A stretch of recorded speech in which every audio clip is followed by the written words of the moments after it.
What's up, guys? We are back for another episode of the Dropout Book Club. This week, we're reviewing Factfulness, 10 Reasons We're Wrong About the World and Why Things Are Better Than You Think. Stick around.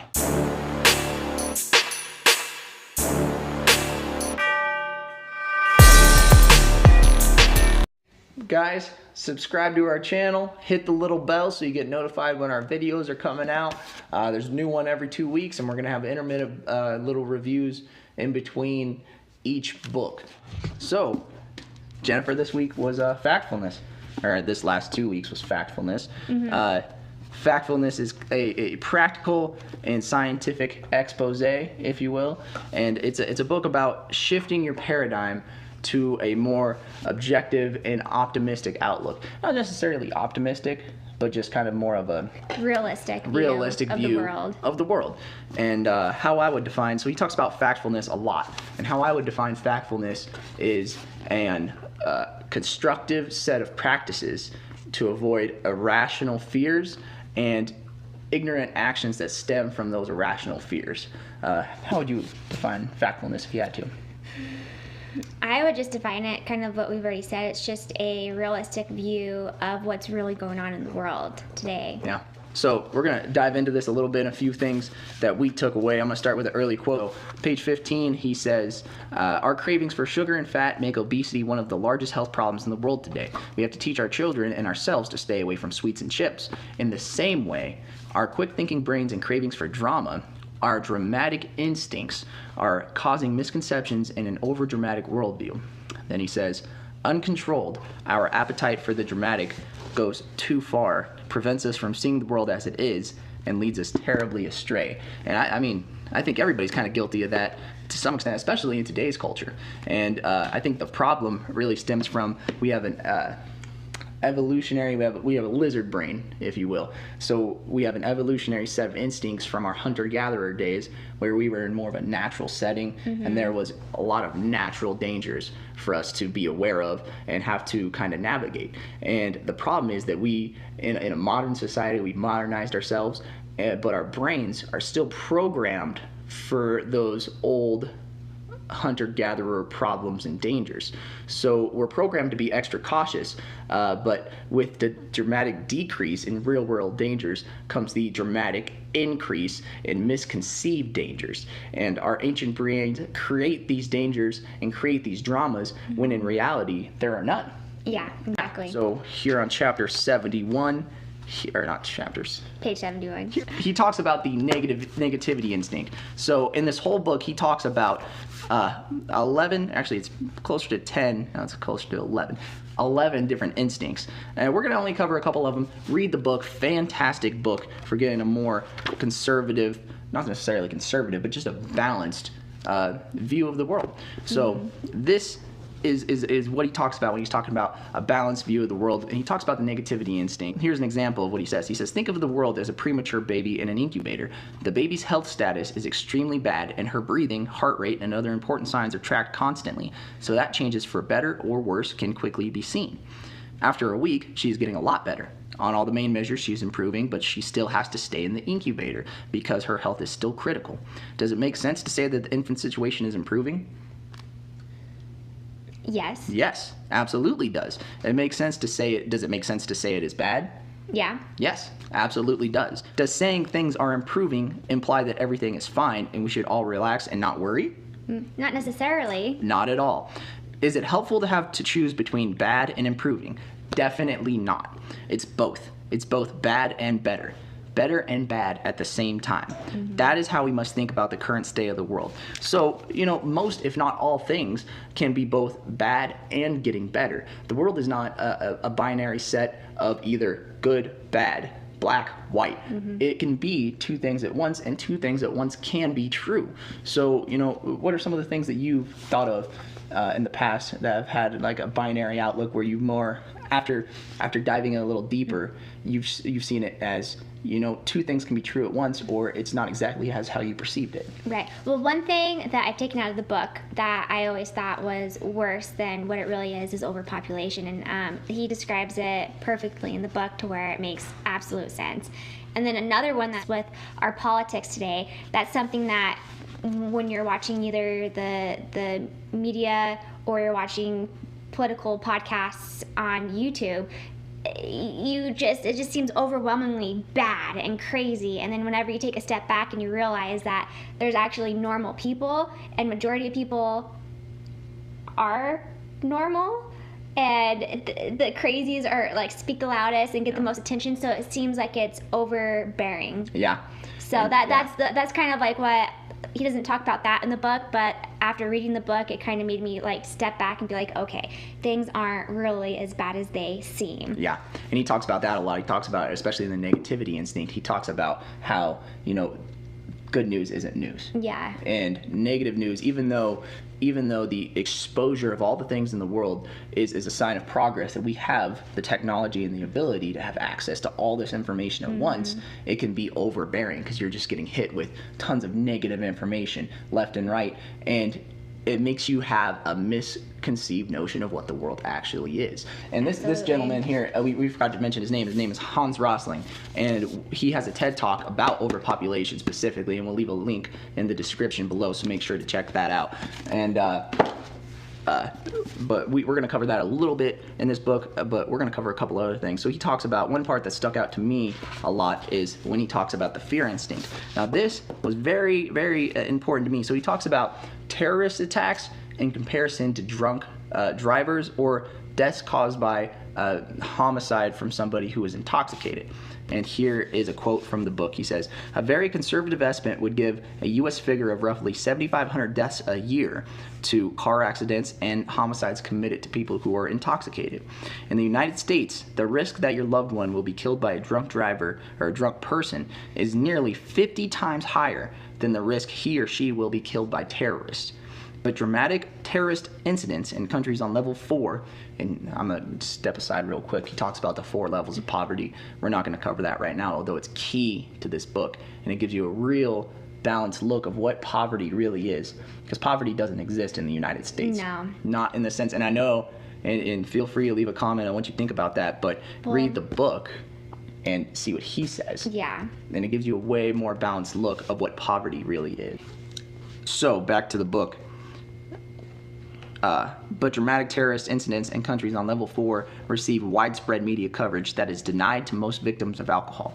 And the very visible security controls at airports, which make the risk lower than ever, might give an impression of increased danger. So it's exposure. What we see, we think is true. So we see on the news incidents of terrorism, incidents of terrorist attacks, because that's newsworthy. But when people being killed by drunk drivers or homicide by people who happen to be intoxicated don't necessarily hit the widespread news coverage that a terrorist attack would be on for many days on a news site. So because it's rare. Yeah. It's rare, so it's interesting, and so it catches people's attention, and then it almost makes it seem like it's common, which it's not, and that's a huge misconception. Exposure. So seeing the dangers of what is reported and focused on isn't necessarily correlated to actual danger, but our brains tend to correlate those two things. But the problem is true dangers need to be kept in perspective in order to truly understand what those dangers are, and then actually take steps to fix the real problems.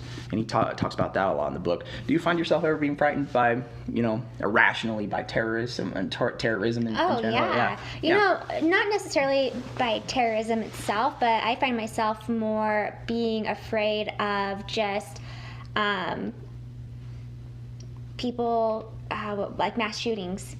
Yeah. I find myself, even though I know it's rare, I get a little anxiety whenever I go into places, and my brain is constantly thinking like, okay, what would I do if something like that happened? Yeah, and it's sad. And it's not something that happens often, but it's happened often enough to where it's in the back of my mind whenever I go into. But even when you compare the statistics to actual mass shootings to how often it actually happens, it's not something that needs to necessarily be an everyday worry. No. But it has become one, and me too. I'm always looking at exits and looking at different things.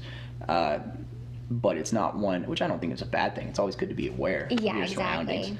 But when you look at the statistics, it's not as prevalent as the news or the media would have you to believe. Yeah. And it's not that we're sitting here and we're not going to bash news or media, because they're just doing their jobs. They're reporting stories that people have interest in, because people are afraid, or people aren't necessarily afraid, but they have a very strong fear instinct, which is built into them, right? Yeah. So the news is more or less just playing on that. Yeah. You know, and I hear people like, you know, I've heard people in my family say, "Oh, I'm not going to do that. I'm not going to be at that event because that's perfect. That's a key event for a terrorist attack or this, that, and the other," where it's not necessarily the main problem that we need to be focused on. So we're going to go back to the book a little bit. He talks about, this is actually a good formula for understanding what you should be worried about. So risk, he talks about risk equals danger times exposure. So the risk something poses you depends not on how scared it makes you feel, but on a combination of two things. How dangerous is it, and how much are you exposed to it? So we could all agree that terrorist attacks are scary and they're dangerous, right? But on a level 4 country like the United States, or like, you know, Sweden, or like Canada, it's not something that we're exposed to on such a high level as a level 2 or a level 3 country, like the Philippines or like India. And here's a good idea of how much things are improving. So he says, this is how much the world has changed. Just 20 years ago, 29% of the world population lived in extreme poverty. And let's give an example of what he's talking about real quick, just so people understand what he's talking about with extreme poverty. He's talking about, you know, having to walk hours barefoot with a single plastic bucket back and forth to fetch water, barefoot, by the way, because you can't afford shoes, you know, cooking the same meal every day for your whole life, except during the months when the meager soil yielded no crops and you went to bed hungry. And he talks about not being able to afford antibiotics for your kids if they get sick, so eventually they pass because you have nothing you could do about it. That is what he talks about when he talks about extreme poverty, living on $2 a day. And he says roughly 1 billion people live like this today. And this book was published in 2017, so it probably hasn't changed much in the past couple years. But he says just 20 years ago, 29% of the population lived in extreme poverty. Now that number is 9%. Just That's 9%, huge. which is huge. Wow. It's a huge deal. People always talk about, like what you were talking about, how everything is getting worse all the time, because that's what we're exposed to. That's what we see. And, you know, people also say, you know, where I live is fine, but those places out there, those other places are crazy. Like you talked about, the crazies, all the crazies out there, where it's not necessarily the case. It's overwhelmingly false that the world is just crazy everywhere else. And he talks about how he takes some of his students to a different place, and they're just they're astounded by the level of technology that they have and what they're able to do in different hospitals for different patients. But when you read this book, you realize that in almost all aspects, the world is improving. So how has your outlook changed in some of the areas of the world? It's changed a lot. I definitely have a better understanding of what the world is like better, because before, I mean, I've never been anywhere else other than America, so I mean, had no desire to go to those places, mostly Africa. Right. Yeah. Which is understandable. Which we've talked about this in the past. So we've never actually traveled out of the country. I've traveled a fair bit inside the country, and you've been to a few different places. Have you changed your mind about traveling outside of the country more that you've read this book? No. No, hasn't changed one bit? No. Well, I mean, a little bit. I don't necessarily, I still don't want to go outside the country, really. You have a young son. He's 4.5 months old. How do you feel about him growing up in this world now that you've read this book? I feel a lot better. Yeah. I mean, I still have my concerns, because it can't just, I read the book, but I can't just shed those concerns overnight. Yeah. You know, I try to put a different perspective on things and how I see things. Right. Which isn't easy, because I still watch the news and see all the things, so it's still It's still hard, but it's just after reading this, I just have to continuously remind myself that things aren't as bad as they seem. Yeah. Basically. I mean, how does it make you feel? I feel much better about a lot of things, but I did notice myself, being biased in some areas where I noticed that some things were visually bad on the surface. Like what? Like overpopulation. I didn't understand it. I wasn't worried about it necessarily, although it is a concern because all signs point towards there being an overpopulated world in the near future. Well, the problem with that one too is what concerned me about it is what can you do about that? Yeah. And that's what was my biggest concern, because who are we to say, okay, you have to start having this amount of children? Yeah. Or who are we to say, okay, these people must go? Yeah. I mean, it kind of gets a little sketchy whenever you start talking about overpopulation, because you can't desensitize people. You can't get desensitized towards people that you are on the other side of the country. Right. Because what if somebody says that's you? Yeah. And it's a completely different story whenever people are saying, well, let's wipe out this percentage of people. It's like he talks about in the book, he talks about well-to-do people telling Bill and Melinda Gates to stop doing what they're doing. Mm-hmm. We can't have these people getting vaccines and living and getting better, because then we're increasing the problem. Yeah. Which, is a very inhumane thing to say when you really boil it down, to say that, those people out there, they don't need the help. Because it's going to harm me. Exactly. Yeah. It's very selfish. It's very selfish thinking, because it doesn't matter just because people, even in our own country, anybody who's not your family, it's easy to say as long as it's not me. Yeah. And push it towards somebody else. Yeah. Yeah. So, absolutely. I mean, that's always something that's always concerned me about the talk of overpopulation, which, I mean, not that...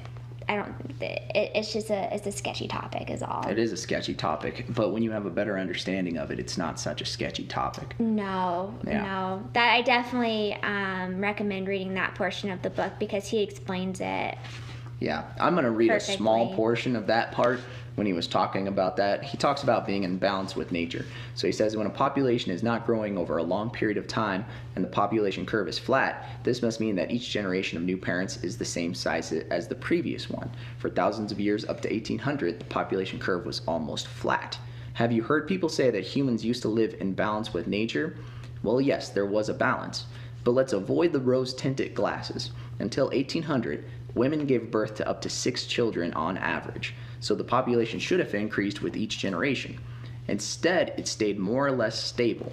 Remember the child skeletons in the graveyards of the past? On average, 4 out of 6 children died before becoming parents themselves, leaving just 2 surviving children to parent the next generation. There was a balance. It wasn't because humans lived in balance with nature. Humans died with nature. It was utterly brutal and tragic. Today, humanity is once again reaching a balance. The number of parents is no longer increasing, but this balance is dramatically different from the old balance. The new balance is nice. The typical parents have 2 children, and neither of them dies. For the first time in human history, we live in balance.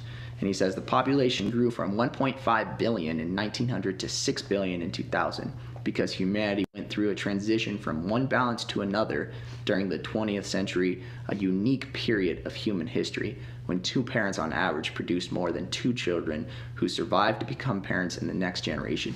Which explains, he's a doctor, but he's also a statistician, and he makes a lot of sense. So if you have generation after generation where you're having 6 kids and then only 2 of them survive, there becomes a time when when technology and medicine catches up to you, and then you have 6 children and all of them survive. Well, from that point forward, you have the capability, those children have the capability to have as many kids as they want and not have kids because they're worried about, oh, well, I'm going to have 6, but only 2 of them are going to survive, which he says it's brutal and tragic, and he's absolutely right. From that point forward, people are now, on average, in level 4 countries, having 2 children because that's what they want to have, not because that's what they need to have to survive, which explains the boom in population, but it also explains why the population curve will eventually flatten out. And it's a great incentive to take people out of poverty. It really is. And it's the best incentive when you really think of it, because when you take people out of poverty, you're helping those people, but you're also helping the world as a whole. Which, I've never had anybody present it that way. No, and whenever he did, it made a lot of sense. Yeah, it made a lot of sense, and it's probably the most humane way to look at it. Oh, absolutely. Rather than who are we going to control? Who do we have to worry about? Yeah. We can't help those people. No, help everybody. Help all the people, and it will help society, and it'll help the world as a whole. So I thought that was pretty miraculous thing to say, because you never. And a lot of people don't understand that part, because I watched a lot of stuff on YouTube of people talking about overpopulation, and I feel like they don't really know what they're talking about, and everything that anybody's ever presented just hasn't made sense. But I'm telling you, go watch that TED Talk that he does, and he explains it to where it really makes sense. Yeah. And it's very logical. Yeah. So I recommend that. If that's a concern. And watch the whole thing. I almost didn't, before I read the book, I didn't know who he was, and I almost turned it off after the first couple of minutes, because he's kind of a goofy guy, and you'll get that sense when you're reading the book too. But he's a goofy guy that makes a whole lot of sense. Page 137, I'm going to talk about one more point that really stuck out to me, and then we'll wrap this up. So he talks about the population growth in terms of countries, and he says that by 2100, more than 80% of the world's population will live in Africa and Asia. So if the UN forecast, those are the UN forecasts, by the way, if the UN forecasts for population growth are correct, and if incomes in Asia and Africa keep growing as now, then the center of the gravity of the world market will shift over the next 20 years from the Atlantic to the Indian Ocean. Today, the people living in the richest countries around the North Atlantic, who represent 11% of the world population, make up to 60% of the level 4 consumer market. Already by 2027, if incomes keep growing worldwide as they are doing now, then that figure will have shrunk to 50%, and by 2040, 60% of the level 4 consumers will live outside of the West. Wow. He says, yes, I think the Western domination of the world economy will soon be over. I think this is very important, because then you have a better way to plan for the future. If you know where the opportunities to invest, if you know where the opportunities to spend your money are, then you can actually invest for a sustainable future that is going to shift as the world shifts, like he says it's going to do. And it's just one of the things that the media will never report on. And it's not because they're biased. Like I said, it's because it's not good news. Exactly. It's boring. It's boring news. And knowing the true numbers can give us a real outlook, and will give us a grounded place to start planning for the future. And I think that's extremely important. And so overall, would you say this book gave you a more balanced look on the world? Oh, absolutely. Yeah. It really has. And guys, it's a great book. If you haven't read it, it's Factfulness. Highly recommend. Excellent book. Read it. Tell us what you think about it. Leave in the comments below. How'd this book change your worldview? What are the key points that stuck out to you the most?